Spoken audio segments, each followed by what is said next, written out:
So look, it's pretty obvious this ball is going to go to Alexander-Arnold, and so Son needs to get out and pressure quicker. But there's one other major problem. Papsar, he is so close to Luis Diaz here. Just stay with him. Someone has to follow the center forward. So Liverpool beat Spurs 6-3 in what was a hugely entertaining game, and I walked away from it with a couple questions. Number one, are Liverpool really this unstoppable and this good? And number two, are Spurs actually really this bad and going nowhere under Ange? So in this video, what we're going to do is kind of break down what parts of that are true and what are not. Welcome to Campfire Football. I'm Sebastian North. Let's go ahead and take a look at some of these clips. One important thing to remember is that Spurs, they are fast starters. A lot of games, they come out right out the blocks, score early. In this game, it was very, very different, and it made the crowd really tense. So just right off the bat, this is the way the game starts. Dragusin's coming forward, plays the ball into Pedro Porro, who should just contain the ball, keep it, protect it. Instead, he turns into the massive Cody Gakpo, who just wins the ball off him. Luis Diaz takes it, and Liverpool would create their first attack. The ball would go out for a goal kick, and now Fraser Forster would just put the fear of God in all of his fans. Just 2 minutes and 5 seconds into this game. Look, the ball to Jed Spence makes sense, but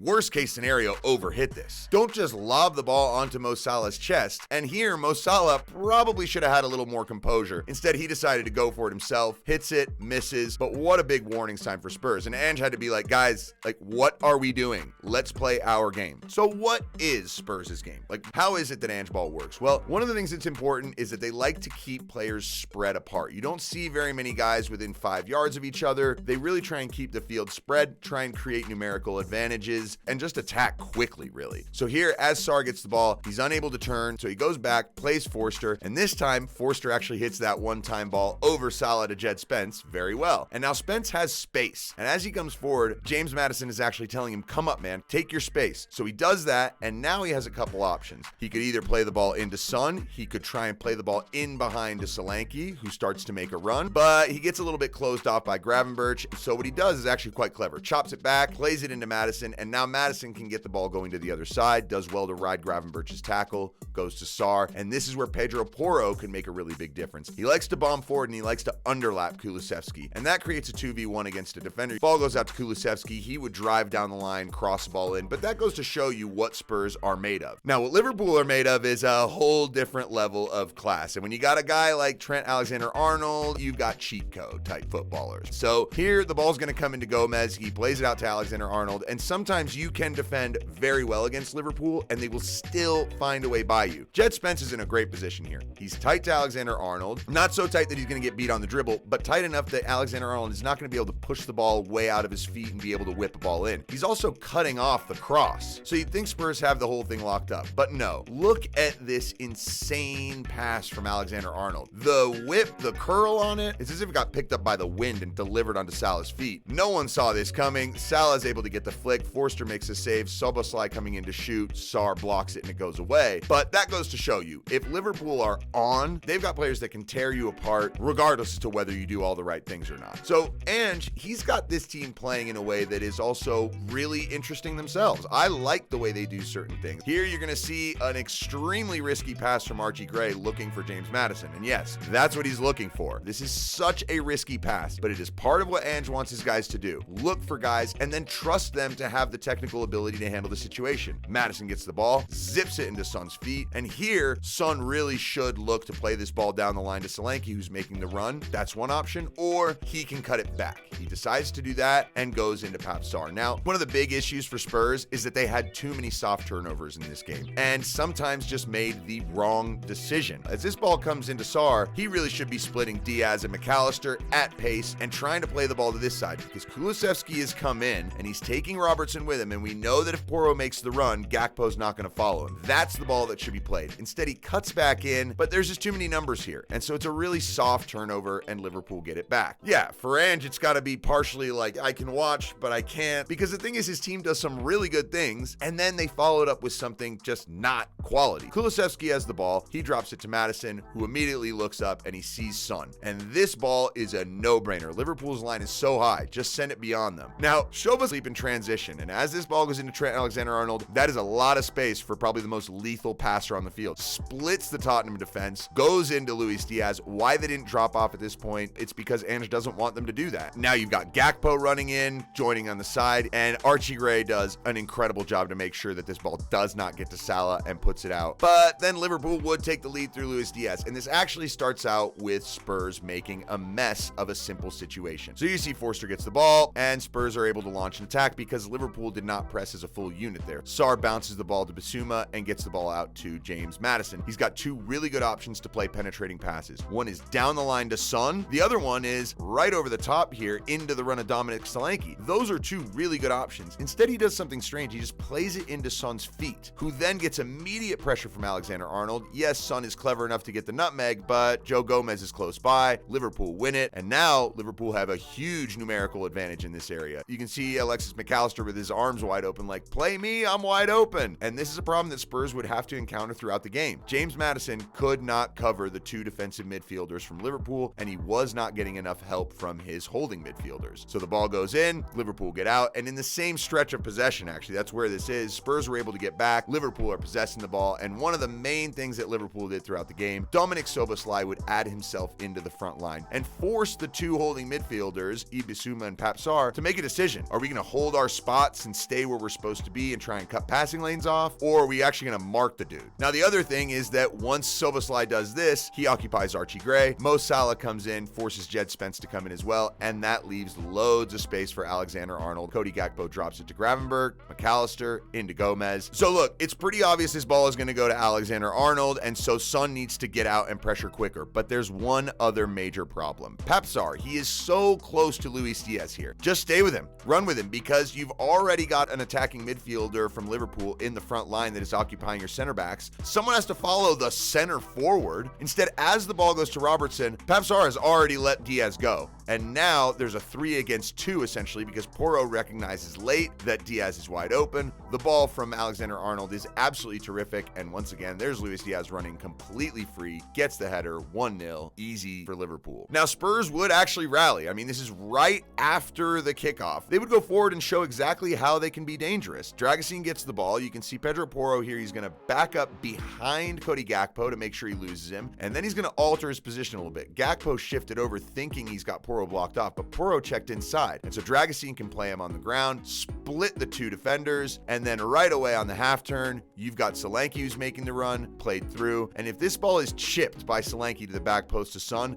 it could be 1-1, but he goes with a low cross. Gomez does very well to block it, corner kick. Now, I did mention a little earlier that James Maddison could not cover both Gravenberch and McAllister, and here's just a clear example of how Liverpool were able to make that numerical advantage work so well for them. This is a free kick. Joe Gomez is just going to play the ball into Gravenberch, and as soon as he does, James Maddison starts to run over. Now, I think Kulusevski needs to come over onto McAllister, which he would eventually, which would actually give Spurs a goal, but not on this play. So the ball goes into Gravenberch. He drops it to Gomez as Maddison comes towards him. And now the obvious ball, everyone knows it's going to go to McAllister. Sarr comes steaming in. He shouldn't, because Bissouma is outside of the middle, keeping an eye on Szoboszlai. Sarr needs to stay and just be the holding midfielder and block things off. And Kulusevski needs to go. And instead, really, no one goes anywhere on time. Gravenberch realizes the ball's going to come in here, and I'm going to be able to swivel, turn, and get the split. And Bissouma and Sarr are both way out of position. No one's holding the middle of the field, and Gravenberch bursts through, and it's a 4-on-4. So then Alexis McAllister would make it 2-0 with a header from 3 yards out. Again, this actually starts out with Spurs launching an attack. Here you've got Sarr playing the long ball in, the big switch out to this time James Maddison. It's a great ball, gets him in behind, and Maddison here, if he can, he should square up Joe Gomez, try and really take him on, see if he can get a corner kick, maybe get fouled, and if he loses the ball, he needs to be able to at least affect Joe Gomez, maybe foul him in the corner or something, just deny a counterattack. But look at how weak this is from Maddison. Little tiny touch, as if Joe Gomez is not like a real defender, as if he's just a traffic cone. And look at that. Maddison just gives up. It's just so pathetic and poor. And so then Gomez is able to look forward, plays the ball out. Szoboszlai with a really, really clever knockdown here into McAllister. McAllister swings the ball out to Robertson. Now, similar to the last goal, this was a longer passage of possession where Liverpool would get up the field. midfield, then actually Spurs would funnel back. This is the same passage of play. And once again, Spurs would allow Liverpool to break through them just way too easily. Szoboszlai playing as the center forward here. You've got Luis Diaz and Gakpo out on the side, so that's probably where it should go because that's where you have a 2v1. As Gomez gets this ball, he looks up and he's going to be able to play that simple ball through because once again, Pape Sarr and Bissouma are just not blocking the middle. I always tell my holding midfielders, be between the ball and the goal and create a nice balanced triangle between your center backs. Instead, they're both kind of out of position. The ball from Gomez is perfect. Szoboszlai is able to receive and turn, and now get the ball out wide where you have a numerical advantage. Now, it's not over, but the player who scores the goal, Alexis McAllister, is right here, and Bissouma doesn't really have anyone to mark. He should just turn, see him now, and just stay with him. But watch the way he just lets him run by him. Gray and Spence go up with Szoboszlai. I think it's Szoboszlai who wins the header. Everyone's just watching McAllister wander into the 6-yard box and head it past Forster, and it's 2-1. So I'm picking on Bissouma here, but I actually don't think he's the kind of guy that needs to be replaced or is the problem. He actually had a pretty good game in a lot of aspects. The thing is that this is where he needs to stay. It doesn't make sense for him to run out of this area. Look, there are 3 Spurs players here, 3 Liverpool players here. Don't go running out and let it be a 3v2, except that's exactly what he would do here. Plays the ball and decides to start going forward. Just stop, don't move. Allow this ball to go forward. Dragusin's gonna try and play Kulusevski. Virgil van Dijk is just gonna strip him of the ball easily. Okay, but now that Bissouma has stepped so far forward, there is an enormous gap here, and Liverpool will just take complete advantage of it. McAllister plays in Szoboszlai, and once again, you have a 4v4 situation. Now, thanks to the grace of God here, as James Maddison shows you, they would get back into the game, and this is something I just talked about a little earlier. Here's McAllister, wide open. Someone needs to get on him quickly. This time, Kulusevski does. McAllister does not check his shoulder. I don't know if he gets a shout, but he loses the ball, and just like that, the Spurs press works. James Maddison gets his head up and hits a very nice curling effort around Joe Gomez to put the ball in the back of the net, and it's 2-1, just like that, 4 minutes before halftime. If Ange couldn't look earlier, he can't look now. I mean, this is insane. This is right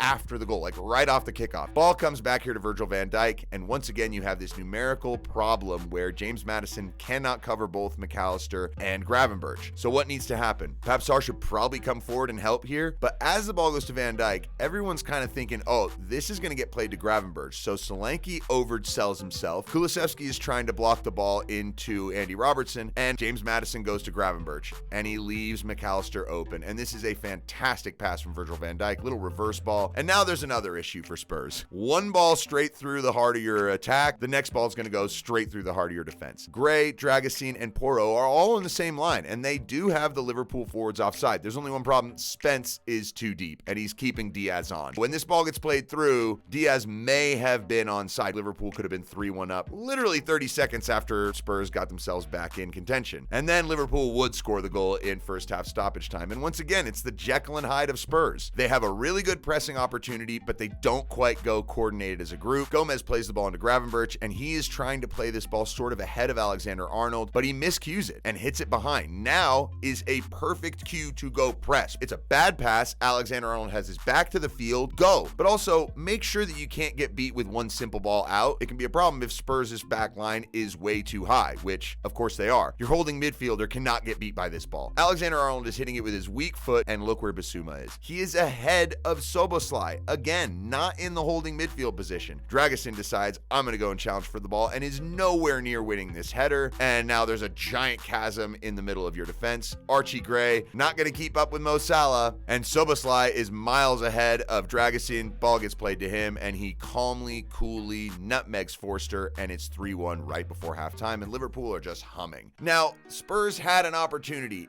in the second half early before this game actually started to get out of hand. This is once again Spurs doing a good pressing moment, winning the ball back, getting it, and then a weak turnover. Gravenberch puts the ball in the air. He's trying to shield Maddison off it. Maddison gets some help from Spence. They win it. Spence plays in Kulusevski. Now, as soon as that ball went to Kulusevski, Andy Robertson said, I'm going for broke. I'm going in to try and stop this guy from getting the ball. And I don't know if he knew that Porro was making this run up the side, because this is a massive gamble from Robertson, and he's there too late. At this point, Kulusevski has the time and space to get this ball into this area. And because Porro is actually all on his own and he's a pretty good finisher, this could have been 3-2 right here. Instead, it's such poor attacking. It's so weak. And Robertson is able to just bully him off the ball, win it, and now Porro, poor guy, he's like, dude, really? I was wide open with a chance to score. You lose the ball in the dribble, and now what? We're just hit on the break. In this terrible situation that Spurs are in, this is not ideal, you still can do a little more. You can hopefully slow them down to allow your 3 players who are lagging to get back. But as this ball goes to Diaz, I think Dragusin needs to come over and confront him. And that means that if he steps up and Gakpo goes through, Gakpo's more likely to be offside. But instead, all of them just freeze and wait. And because the timing of the pass and the run are perfect, Gakpo is in, he gets by, crosses the ball. There's a little bit of a skirmish in the 6-yard box. In the end, it falls to Salah. He tucks it home, and it's 4-1. And that was it as far as a contest goes. Is this Liverpool being absolutely scintillating and unstoppable? They absolutely have the players to make a difference in just a moment, even if you're defending them properly. But also, Spurs. I mean, look, I like Ange's style. I like the way they attack. I just think they need a holding midfielder that holds, not someone who goes running all over the place, because that was probably the biggest area of concern. The other issue is just needless turnovers, and that comes down to the character of the players. So thanks for stopping by. I hope you enjoyed this. Merry Christmas. Campfire Football turns 4 years old tomorrow. Thanks for all of you who have stopped by, subscribed recently. Happy holidays. Enjoy. Take it easy. This is Campfire Football.